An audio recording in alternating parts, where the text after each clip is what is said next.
ছাত্র ও গণ আন্দোলনের মুখে পতন হয়েছে গেল সরকারের। এই যে সরকারের একটা পতন হলো, অর্থাৎ বাংলাদেশে পরিবর্তন এসেছে, সেই পরিবর্তনটা আসবে স্পোর্টস সেক্টরেও। তবে সেই পরিবর্তন আসার সময়টায় কিছুটা কিন্তু স্থবির হয়ে পড়েছে ফেডারেশনগুলো, সেটা হচ্ছে ভবিষ্যৎ নিয়ে।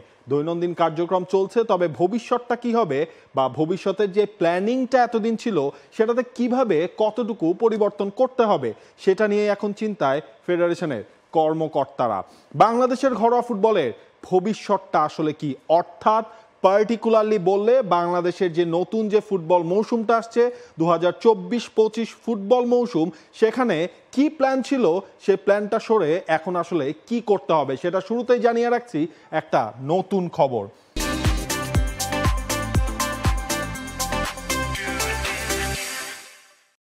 দল বদল নিয়ে ফিফায় আবেদন করতে যাচ্ছে বাংলাদেশ ফুটবল ফেডারেশন।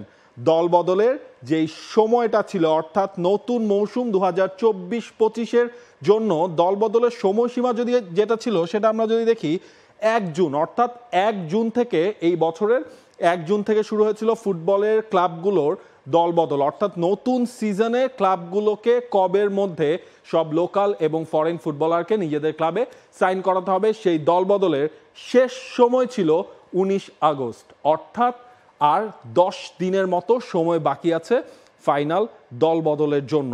এবার কিন্তু দল বদলের সময়টাও পরিবর্তন হয়েছিল, এগিয়ে আনা হয়েছিল, যেহেতু বাইরের দেশগুলোর লিগগুলো যখন শুরু হয়ে থাকে সেই সামঞ্জস্যতা ধরে রাখার জন্য ভালো কোয়ালিটির ফরেন ফুটবলার আনার জন্য কিন্তু এবার দল বদলের সময়টাকেই এগিয়ে এনেছিল বাংলাদেশ ফুটবল ফেডারেশন। তবে যেহেতু দেশে একটা পরিবর্তন হয়েছে এবং এই পরিবর্তনের ফলে অনেকগুলো ক্লাব তারা কিন্তু তাদের ভবিষ্যৎ নিয়েও কিছুটা শঙ্কায় পড়ে গেছে। বিপিএল এর যে অংশগ্রহণকারী ক্লাবগুলো তাদের যে শুরু করার কথা ছিল ক্যাম্পগুলো এই মাসের শুরুতে, অর্থাৎ 5 থেকে 10 বা 15-র মধ্যেই কিন্তু সবগুলো ক্লাবের ক্যাম্প শুরু করার কথা ছিল, কিন্তু দেশের পরিস্থিতির কারণে সেই ক্যাম্পগুলো কিন্তু এখন পর্যন্ত শুরু করা যায়নি। ইনফ্যাক্ট কবে থেকে আসলে লিগ শুরু হবে সেটা নিয়েও কিন্তু নানা প্রশ্ন উঠে গেছে। ফিফায় দল বদলের সময়সীমা বাড়ানোর জন্য আবেদনটা করবে বাংলাদেশ ফুটবল ফেডারেশন। নর্মালি যেহেতু 2.5 মাসের মতো এই নতুন সিজনের শুরুর দল বদলের সময় ছিল এবং মাঝখানে অর্থাৎ মধ্যবর্তী দল বদলের জন্য সময় কিন্তু ধরা হয়েছিল বা রাখা হয়েছিল একটা 14 দিন। সুতরাং দল বদলের ক্ষেত্রে যেই সর্বোচ্চ যেই সময় সীমাটুকু থাকে সেটা বাংলাদেশ অ্যাভেল করেছিল 2টা ধাপে।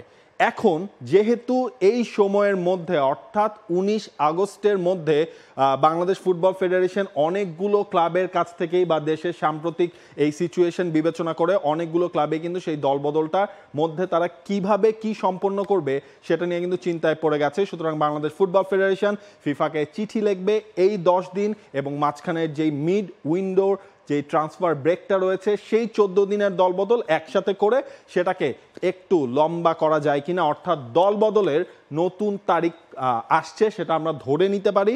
কারণ ফুটবল ফেডারেশনকে চলতে হবে ফিফা এবং এএফসির গাইডলাইন ফলো করে, এবং গাইডলাইনের মধ্যে যে উইন্ডোগুলো যেহেতু আগেই ডিক্লেয়ার করা ছিল বাংলাদেশের, সেই উইন্ডোগুলোর মধ্যেও এখন কিভাবে একটু রিশাফেল করা যায় সেই চেষ্টাটাই কিন্তু করবে বাংলাদেশ ফুটবল ফেডারেশন। যেই 12টা ক্লাব নিয়ে এবারের ফুটবল সিজনটা শুরু হওয়ার কথা ছিল সেই ক্লাবগুলো আমরা দেখছি Bashundhara Kings, Mohammedan Sheikh Jamal DC, Chattogram Abahani, Fortis এবং নতুন করে প্রমোটেড পাওয়া ফকিরাপুল ইয়াং ম্যানস, একই সাথে রয়েছে ওয়ান্ডারার্স ব্রাদার্স, তাদেরকে প্রথমে রেলিগেটেড করা হয়েছিল, এরপর লিগের এক্সিকিউটিভ কমিটির যে মিটিং সেই মিটিংয়ে আসলে সেটার অ্যাপ্রুভাল হয়ে যায়। কারণ গেলবার যেহেতু গোপালগঞ্জ তারা লিগ উইন্ডো শেষ হওয়ার 3 দিন আগে তারা জানিয়ে দিয়েছিল তারা অংশগ্রহণ করবে না, যেহেতু লিগের বাইলস ছিল একটা দলকে রেলিগেটেড করা, সেহেতু ব্রাদার্স ইউনিয়ন তারা ধরে নেওয়া হয়েছিল তারাই রেলিগেটেড হচ্ছে, কিন্তু শেষ পর্যন্ত লিগ শেষ হওয়ার পর ব্রাদার্সকে কিন্তু রেখে দেওয়া হয়েছে। সেই ব্রাদার্সও রয়েছে শেখ রাসেল পুলিশ, আবাহনী লিমিটেড, রহমতগঞ্জ, অর্থাৎ 12 দলের লিগ হওয়ার কিন্তু কথা ছিল। নতুন সিজন অর্থাৎ 2024-25 সিজন নিয়ে নতুন করে মাঠে নামতে চেয়েছিল পেশাদার ফুটবল লিগ কমিটি, তারা সেইখানে কিন্তু ইন্ট্রোডিউস করেছিল 2টা নতুন টুর্নামেন্ট, ফেডারেশন কাপ এবং প্রিমিয়ার লিগ। এই 2টার গেল সিজনের চ্যাম্পিয়ন যারা তাদেরকে নিয়ে একটা টুর্নামেন্ট হওয়ার কথা ছিল, যে টুর্নামেন্টটা দিয়েই শুরু হতো বাংলাদেশের নতুন ফুটবল সিজন। এরপর Bangladesh premier league 2024-25, federation cup হয়ে থাকে, স্বাধীনতা কাপ হয়ে থাকে, প্রিমিয়ার লিগ, ফেডারেশন কাপ এবং ইন্ডিপেন্ডেন্স কাপ, এই তিনটা টুর্নামেন্ট আমরা আগেই দেখতাম। প্ল্যানিংয়ে নতুন করে যেই দুটো টুর্নামেন্ট অ্যাড হয়েছিল সেটা ছিল প্রথমটা, যেটা 2 চ্যাম্পিয়নের লড়াই, সেটা নিয়ে আমরা আরও কথা বলছি। এবং একই সাথে ভুলে গেলে চলবে না কোটি টাকার সুপার কাপ, সেই সুপার কাপও কিন্তু ফেরানোর একটা পরিকল্পনা হয়েছিল। অর্থাৎ এই সিজন, নতুন যেই সিজনটা আসছে সেই সিজনে 5টা টুর্নামেন্টের পরিকল্পনা কিন্তু ছিল বাংলাদেশ ফুটবল ফেডারেশনের। সেপ্টেম্বর 14, মাসখানেকের অপেক্ষা বাকি ছিল বাংলাদেশ ফুটবল ফেডারেশনের নতুন সিজনের প্রথম টুর্নামেন্টটার জন্য। সেই টুর্নামেন্টের নাম এখন পর্যন্ত কিন্তু দেওয়া হয়নি, তবে প্ল্যানিংয়ে যেটা ছিল সেটা হচ্ছে সাবেক কোনো কিংবদন্তি ফুটবলারের নামে এই টুর্নামেন্টটা আয়োজন করা। এটা আসলে টুর্নামেন্টও নয়, মেইনলি একটা ম্যাচ।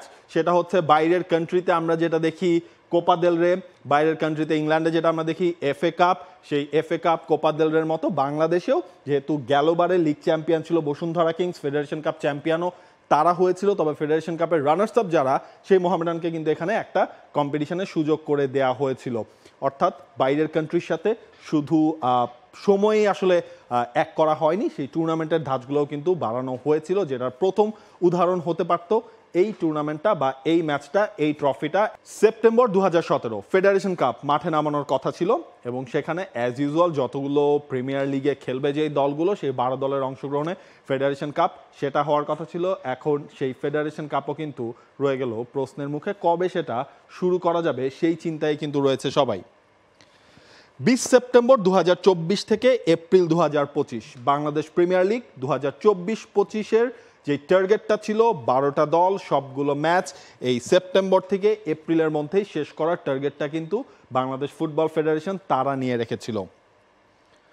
এবং ফেডারেশন কাপ একই সাথে প্রিমিয়ার লিগ দুটা হতো সেভাবেই, যেভাবে আমরা গত সিজনে দেখেছি, সপ্তাহের একদিন ফেডারেশন কাপ এবং সপ্তাহের 2 দিন হচ্ছে গিয়ে আপনার বাংলাদেশ প্রিমিয়ার লিগ, সেটা করে সিজনের অর্ধেক পর্যন্ত। কারণ ফেডারেশন কাপ যেহেতু আপনার টুর্নামেন্ট খুব বেশি আসলে ম্যাচ সেখানে নেই, কয়েকটা গ্রুপ থাকে, ধরলাম আমরা 12টা দলের জন্য 4টা বা 3টা করেই গ্রুপ হলো, সেই গ্রুপগুলো নিয়ে যেহেতু এরপর থেকে নকআউট সিস্টেমে চলে যায়, সেহেতু ধরে নেওয়া যায় 3 মাসের মধ্যে বাংলাদেশ ফুটবল ফেডারেশন যেটা ধরে রেখেছিল 3 মাসের মধ্যে সেটা আসলে শেষ হবে। এরপর একইভাবে তারা চালাতে চেয়েছিল কোটি টাকার সুপার কাপ, যেটা সিজনের 4টা দলকে নিয়ে, টপ যে 4টা দল, সেই 4টা দলকে নিয়ে যে অনুষ্ঠিত হবে, সেই 4টা দলকে নিয়ে তাদের টার্গেটটা ছিল। যেহেতু ফেডারেশন কাপ অর্ধেক পর্যন্ত সপ্তাহে একদিন করে হবে, সিজন শেষের আগের অর্ধেক পর্যন্ত হবে কোটি টাকার সুপার কাপের বাকি ম্যাচগুলো। মে 2025 স্বাধীনতা কাপ, যেই স্বাধীনতা কাপটা হতো সুপার কাপ, ফেডারেশন কাপ এবং হচ্ছে সাবেকদের নিয়ে ট্রফি, বাংলাদেশ প্রিমিয়ার লিগ, এই সব কিছু শেষ হওয়ার পর। এবং এবার কিন্তু সেখানেও একটা পরিবর্তন এনেছিল বাংলাদেশ ফুটবল ফেডারেশনের পেশাদার লিগ কমিটি। তারা চেয়েছিল এই স্বাধীনতা কাপটা খেলবে শুধুমাত্র লোকাল ফুটবলাররা, অর্থাৎ লোকাল ফুটবলারদের নিয়ে টুর্নামেন্ট আমরা শেষবার দেখেছিলাম ইন্ডিপেন্ডেন্স কাপেই, যেবার আরামবাগ চ্যাম্পিয়ন হয়েছিল। এই ধরনের একটা পরিকল্পনা কিন্তু এবার বাংলাদেশ ফুটবল ফেডারেশনে ছিল, নতুন ফুটবলার বা লোকাল ফুটবলারদের কল্পিতভাবে খেলার সুযোগটা করে দেওয়ার জন্য। কারণ আপনি লিগ বা ফেডারেশন কাপ এগুলোতে কিন্তু আপনি হচ্ছে গিয়ে 6 জন ফুটবলার এবার রেজিস্ট্রেশন করানোর সুযোগ প্রত্যেকটা ক্লাব পাচ্ছে, যেখানে 4 জন তারা মাঠে রাখতে পারবে, একজনকে সাবস্টিটিউট করতে পারবে। সুতরাং লোকাল ফুটবলারদের খেলার সংখ্যা কিন্তু মাঠে একটু আসলে পরিবর্তন হয়েছিল বা অনেকটা স্কুইজড হয়ে গিয়েছিল। সেই জায়গাটার জন্য একটা ওই স্বাধীনতা কাপটাকে কমপ্লিটলি লোকাল ফুটবলারদের জন্য রাখার পরিকল্পনা করেছিল বাংলাদেশ ফুটবল ফেডারেশন। ফুটবল নিয়ে আগামী সিজনের পরিকল্পনাগুলো ছিল এমনই, তবে যেহেতু একটা পরিবর্তন হয়েছে, এর মধ্যে আমরা কিন্তু দেখেছি বিভিন্ন ক্লাবে একটা হামলাও হয়েছে। অনেকগুলো ক্লাবের রাজনৈতিক সংশ্লিষ্টতা থাকায় বা রাজনৈতিক যেই ব্যক্তিবর্গ রয়েছেন তারা বিভিন্ন ক্লাব আসলে পরিচালনা করতেন। ইনফ্যাক্ট নতুন যেই ক্লাবগুলো এবার বিপিএলে প্রমোটেড হয়েছিল তাদেরও কিন্তু আসলে সেই জায়গাটায় ছিল তাদের সংশ্লিষ্টতা। সুতরাং অনেকগুলো ক্লাবেরই কিন্তু ভবিষ্যতে তারা টিমটা করতে পারবে কিনা বা সিজনটা কন্টিনিউ করতে পারবে কিনা সেটা নিয়েও কিন্তু খানিকটা প্রশ্ন আসলে রয়ে গেছে। সুতরাং ফুটবলাররা শঙ্কিত তারা শেষ পর্যন্ত কতটুকু কি করতে পারবে, কারণ রেজিস্ট্রেশন অলমোস্ট অনেকগুলো ক্লাবেই আসলে ডান করে ফেলেছিল। এখন সেই ক্লাবগুলো যদি অংশগ্রহণটা আসলে না করে বা দলবদলের সময়সীমাটা যে পেছানো হচ্ছে সেটাও কিন্তু ক্লাবগুলোকে ওই সাময়িক বিপর্যয়টা তারা যদি অতিক্রম করে নতুন যেই সময়টা দেওয়া হবে সেই সময়ের মধ্যে যদি রিকভার করতে পারে, সেই সময়টা ফুটবলারদের জন্যই আসলে লাভ হবে। বাংলাদেশ ফুটবল ফেডারেশন চিন্তাটা কিন্তু আসলে সেটা করছে। সেটা হলে এমন অনেক ফুটবলার রয়েছে যারা এখন নিজেদের ভবিষ্যৎ নিয়ে শঙ্কায় রয়েছেন। আগামী সিজন তারা কোন ক্লাবে খেলবেন, কোন ক্লাব তারা পাবেন কিনা, সেটার জন্য হয়তোবা একটুখানি সময় মিলবে। সুতরাং ধরেই নেওয়া যায় অগাস্টের 19 তারিখ যেই দলবদলের শেষ সময় ছিল সেটা বাড়তে যাচ্ছে, এবং একই সাথে সেপ্টেম্বরের শুরুতে যে বাংলাদেশের ফুটবল মাঠে গড়ানোর কথা ছিল সেটাও পেছাতে যাচ্ছে। তবে এই সব কিছুই নিয়ম মেনে, দেশের অবস্থা বুঝে, ফিফা এবং এএফসির গাইডলাইন মেনে করতে চায় Bangladesh football federation. For more updates, subscribe to our YouTube channel and click on the bell icon. Follow us on Facebook and Instagram. Download T-Sports app to enjoy exciting games and highlights. Visit tsports.com.